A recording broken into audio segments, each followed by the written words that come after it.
ఈ పైలట్ గారు అయితే మనం ఊహించిన విధంగా అయితే చేస్తున్నారనమాట. ఈ లవ్ స్టోరీ భలే డిఫరెంట్ గా ఉందండి అసలు.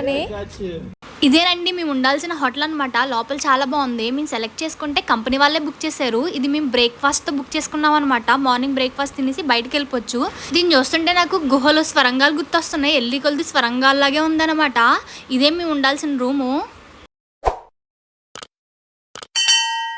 హలో అండి, లగేజ్ అంతా సర్దేసుకుని రెడీగా కూర్చున్నా అనమాట. ఎప్పుడెప్పుడా అని చెప్పి మీకు ఆల్రెడీ అర్థమైపోయి ఉంటుంది ఎక్కడికా అని చెప్పి.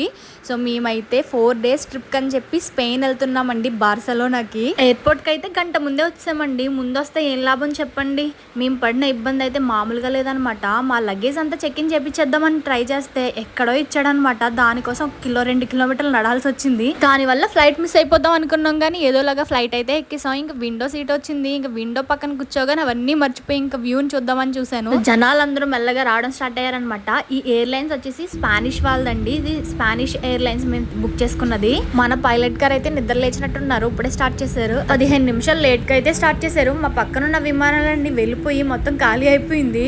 నేనైతే ఇదే ఫస్ట్ టైం అండి చూడడం. ఎప్పుడు రోడ్ల మీద వెహికల్స్ వల్ల ట్రాఫిక్ అవుతుందని తెలుసు, కానీ ఇలా విమానాలకు కూడా ట్రాఫిక్ అవుతుంది, సిగ్నల్స్ వేస్తారని ఇదే ఫస్ట్ టైం చూడడం. అసలు లేట్ గా తీసాడంటే మళ్ళీ ఇక్కడ 15 నిమిషాలు ఆపేశారు. ఆ వరుసగా విమానాలు ఒకదాని వెనకాల ఒకటి ఉన్నాయన్నమాట. అవన్నీ వెళ్తే గానీ మన తీయడంట. మొత్తం వరుసగా ఒకదాని వెనకాల ఒకటి స్లోగా అయితే వెళ్ళడం స్టార్ట్ అయ్యాయి. అదంతా రూట్ క్లియర్ అయ్యాక అప్పుడు మాది స్టార్ట్ అయ్యిందనమాట. అవన్నీ వెళ్ళగానే ఇంకా ఒక్కసారిగా ఫాస్ట్ గా గాల్లోకి అయితే తీసుకెళ్లిపోయారు మా పైలట్ గారు. ఇప్పుడే నిద్ర లేచినట్టు మొత్తం ఆకాశంలోకి మేఘాల్లోకి అయితే తీసుకెళ్లిపోయారు. పైనుంచి వ్యూ చూద్దాం అనుకునే మేఘాలు అడ్డొచ్చేసాయి. మొత్తం ఒక 15 నిమిషాలు ఏం కనిపించలేదు, ఈ తెల్లగా మేఘాలు తప్ప. మరి విమానాన్ని మేఘాల్లోకి తీసుకెళ్లారు, జనాలను కూడా మేఘాల్లోకి తీసుకెళ్లాలని చెప్పి ఎయిర్ హోస్టల్ గారు అయితే డ్రింకులు తీసుకొచ్చారనమాట. జనాలకి ఫ్రీగా అనుకుంటారేమో, అస్సలకే కాదనమాట. డబ్బులు ఇచ్చి కొనుక్కోవాలంట. మాకు ప్రాగ్ కంట్రీ, అది కూడా 2 hours జర్నీ ఫ్లైట్. ఆ ఫ్లైట్ లో అయితే మాకు అన్ని ఇచ్చారు ఫ్రీగా, కానీ ఇక్కడైతే ఏమి ఇవ్వలేదు. కనీసం 10 రూపాయి చాక్లెట్ కూడా ఇవ్వలేదు వీళ్ళైతేని. ఈ ఫ్లైట్ లో ఉండేదే చిన్న వాష్రూమ్, మళ్ళీ అందులో చూడండి టిష్యూలు ఎంత పెట్టారో అసలు అని. పైనుంచి కింద దాకా సగం ప్లేస్ దానికే మళ్ళీని. ఈ కొండల్లా కనిపిస్తున్నాయి. ఎక్కడికి వెళ్ళిపోయాం అనుకోకండి, స్పెయిన్ అయితే వచ్చామన్నమాట, బార్సలోనాకి. సో పైనుంచి వ్యూ అయితే చాలా బాగా అనిపించిందండి. మొత్తం ఎటు చూసిన కొండలే. నాకు కొంచెం వైజాగ్ ఫీలింగ్ అయితే వచ్చింది. ఈ పైలట్ గారు అయితే మనం ఊహించిన విధంగా అయితే చేస్తున్నారనమాట. మేము ఇలా స్ట్రైట్ గా తీసుకెళ్తాడేమో అనుకుంటే అలా సముద్రంలోకి తీసుకెళ్లారు.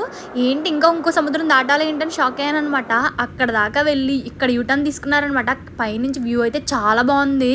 అండ్ కనిపించే బీచ్ కూడా మేము వెళ్ళాము. ఆ వీడియోస్ కూడా అప్లోడ్ చేస్తాను చూడండి. అలా పైలట్ గారు మొత్తం వ్యూ అంతా చూపించి, సముద్రం అంతా నీట్ గా చూపించి మాకు కిందకైతే స్లోగా ల్యాండ్ చేశారు. బార్సలోనాలో ల్యాండ్ అయ్యాము. ఫ్లైట్ ఆగగానే అలా అయితే అందరూ స్లోగా దిగడం అయితే స్టార్ట్ చేశారు. ఈ అంకుల్ గారికి నాకన్నా కంగారు ఎక్కువలా ఉంది. పక్కనున్న వాళ్ళేమో లెగట్లేదు, ఆయనేమో అలా వంగునే ఉన్నాడు కానీ కూర్చోవట్లేదు. ఏంటో పాపం ఆయనకి ఏం అర్జెంట్ పని ఉందో. ఫైనల్లీ స్పెయిన్ బార్సలోనాకి అయితే వచ్చేసాం, ల్యాండ్ అయిపోయాం. ఇదేనండి మనల్ని తీసుకొచ్చిన ఏరోప్లేను. సో స్లోగా ఎయిర్పోర్ట్లోకి అయితే వెళ్ళిపోయాం. స్పెయిన్ ఎయిర్పోర్ట్ అయితే చాలా అంటే చాలా బాగుందనమాట. నాకైతే ఒక నిమిషం ఏం అర్థం కావట్లేదు. ఎటు చూసినా మొత్తం ఎటు వెళ్ళాలో కూడా అర్థం కావట్లేదు. ఆ లాంగ్వేజ్ అయితే స్పానిష్లో ఉందనమాట. అక్కడ అంతానేమో డచ్లో ఉంది, ఇక్కడ అంతా స్పానిష్లోని. ఈ షాపులన్నీ చూస్తుంటే ఎంత ఫాస్ట్గా వెళ్ళి షాపింగ్ చేయాలనిపిస్తుంది, కానీ అక్కడ ఉన్న కాస్ట్లు చూస్తే అంతే ఫాస్ట్గా పారిపోవాలనిపిస్తుంది. అసలు ఒక్కొక్కటి మామూలు కాస్ట్ కాదు, అసలు టూ మచ్ కాస్ట్ అనమాట. అది ఇదిగో కనిపించేది చూసి ఏంటో అనుకోకండి, ఇది ఒక రెస్టారెంట్. అవన్నీ మీట్ అనమాట. ఏ మీటో నాకు తెలీదు. సర్లేండి, ఇప్పుడు అది ఎందుకులే కానీ మనకి మేమైతే బయటికి వెళ్తున్నాం లగేజ్ తీసుకోవడానికి. సో ఇక్కడ ఫ్లైట్ అరైవల్స్ అన్ని ఇక్కడ ఉన్నాయన్నమాట. Details, flight number and belt number కూడా ఏ టైంకి వచ్చింది ఏంటనేది క్లియర్ గా మెన్షన్ చేశారు ఇక్కడ. సో పక్క బెల్ట్ దగ్గర అయితే టూ మచ్ జనం ఉన్నారనమాట. అదేమో అనుకున్నాము, కానీ లక్కీగా మాది ఖాళీగా ఉన్న బెల్ట్ ఇదే. సో ఆల్రెడీ అందరూ తీసుకుని వెళ్ళిపోయినట్టున్నారు, మేమే లేటు. మనకి లాంగ్వేజ్ తెలియకపోయినా పర్లేదు కానీ ఎటువంటి ఇబ్బంది లేకుండా చాలా క్లియర్ గా ఇన్స్ట్రక్షన్స్, పిక్చర్స్ అన్ని చాలా క్లియర్ గా అయితే ఇచ్చారనమాట. ఎక్కడికక్కడ ఏమైనా చిన్న డౌట్ ఉన్నా, ఏం అర్థం కాకపోయినా అక్కడ ఎవరిని అడిగినా మనకి చెప్తారనమాట. హెల్ప్ అయితే బాగా చేస్తున్నారు. ఎయిర్పోర్ట్ నుంచి బయటికి రాగానే ఇలాంటి బ్లూ కలర్ డబ్బాలు అయితే కనిపించాయి. ఇందులో మనం టికెట్స్ తీసుకోవచ్చంట. ఇందులో మనం ట్రైన్, బస్, మెట్రో అన్ని టికెట్స్ మనం ఇక్కడ తీసేసుకోవచ్చు. కొత్త వాళ్ళకి చాలా ఈజీగా అయితే ఉంటది ఇది. ఈయన మా హస్బెండ్ వాళ్ళ కొలీగ్ అనమాట. మమ్మల్ని రిసీవ్ చేసుకోవడానికి వచ్చారు. చాలా మంచి ఆయన.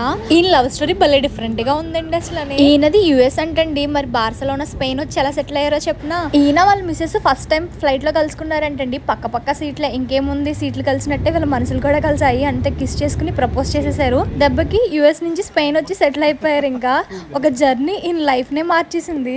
ఈ 40 మినిట్స్ జర్నీలో మాకు బోర్ కొట్టకుండా ఇన్ లవ్ స్టోరీ అన్ని చెప్పారనమాట. ఈయనకి 2 పిల్లలు అంటండి. లైఫ్ ని ఎలా ఎంజాయ్ చేయాలో వీళ్ళని చూస్తే అర్థం అవుతుందండి నాకైతేని. మొత్తం ఫుల్ ఎక్విప్మెంట్ ఉంది ఆ కార్ లోనే. వీళ్ళ ఫ్యామిలీ ట్రిప్ అనమాట. ఇంకా ఎక్కడికైనా బోర్ కొడితే ఫ్యామిలీ ఎంత బయటకు వెళ్ళిపోతారంట. పైనేమో టెంట్ ఉంది, లోపలంతా ఫుల్ ఎక్విప్మెంట్ ఉంది, గ్యాస్ అన్ని సామాన్లు ఉన్నాయి కార్ లోనే. మాకు అవన్నీ చూపిస్తున్నారన్నమాట. లోపల అన్ని ఎక్విప్మెంట్స్ కూడా అన్ని ఉన్నాయి. మాకు స్టఫ్ అంతానే మేము జస్ట్ ఎక్కడికైనా వెళ్ళాలనుకుంటే ఈజీగా వెళ్ళిపోతామని చెప్తున్నారు. బోర్ కొట్టినప్పుడు కార్ తీసుకుని ఈజీగా వెళ్ళిపోవడం అంతే అనమాట. మాకైతే 4 days ట్రిప్ ఎలా ఎంజాయ్ చేయాలి, ఎలా కవర్ చేయాలి అన్ని ప్లేస్ అని చెప్పి ఫుల్ గా అయితే గైడ్ లైన్స్ ఇచ్చేసారు ఈయన. జాగ్రత్తగా మేము బుక్ చేసుకున్న హోటల్ దగ్గర అయితే ఆయన డ్రాప్ చేసి వెళ్ళిపోయారనమాట. మార్నింగ్ వస్తా అని చెప్పి. సో ఇదేనండి మేము బుక్ చేసుకున్న హోటల్. మేము సెలెక్ట్ చేసుకుంటే కంపెనీ వాళ్ళే ఇది బుక్ చేసి పెట్టారనమాట. సో అమౌంట్ అంతా కంపెనీ పే చేస్తుంది.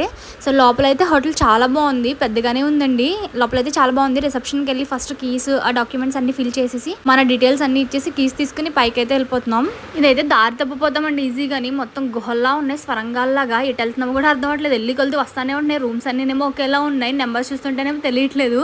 మొత్తం లోపల స్వరంగంలోంచి వెళ్తున్నట్టే అనిపిస్తుంది నాకైతేని. ఈ స్పెయిన్ ట్రిప్కి ఎందుకు వచ్చామంటే మా హస్బెండ్ ఆఫీస్ పని మీద వచ్చామండి. ఓన్లీ హాఫ్ డే పని అనమాట ఆయనకి. సో తర్వాత మేము ట్రిప్ కింద వెళ్దామని చెప్పి వచ్చాము. 2 months బ్యాక్ వెళ్ళిన వీడియోస్ ఇప్పుడైతే అప్లోడ్ చేస్తున్నాను నేను, టైం కుదరక. ఇదేనండి మా రూమ్. లోపలికైతే వెళ్ళిపోతున్నాం. కీ తీయడానికి మళ్ళీ పెద్ద యుద్ధం నాకు. రూమ్ లోకి వెళ్ళగానే ఏం చూడలేదండి. పరుగున వెళ్ళి బాల్కనీ ఉందా లేదా అని చూసాను. డిసప్పాయింట్ అయినా అక్కడ బాల్కనీ లేదు, విండో మాత్రమే ఉందన్నమాట. ఈ చిన్న రూమ్ కి ఎంత కాస్ట్ వేస్తారో తెలుసా అసలు. డోర్ తీసి లోపలికి ఎంటర్ అవ్వగానే పక్కనే వాష్రూమ్ ఇచ్చారు మంచిగాని. ఇందులోనే బాత్ టబ్ అన్ని అనమాట. నీట్ గా అయితే ఉంది వాష్రూమ్. రూమ్ అయితే ఒక ఫ్యామిలీకి బానే ఉందండి, బాగుంది. బెడ్ ఇచ్చారు అండ్ సోఫా కమ్ బెడ్ అనమాట. ఇందులోనే మనకి అన్ని ఫెసిలిటీస్ కూడా ఉన్నాయి. సో ఇక నుంచి వీడియోస్ అన్ని స్పెయిన్, బార్సిలోనా వీడియోస్ వస్తాయి. వీడియోస్ నచ్చితే లైక్ చేసి సబ్స్క్రైబ్ చేసుకోండి.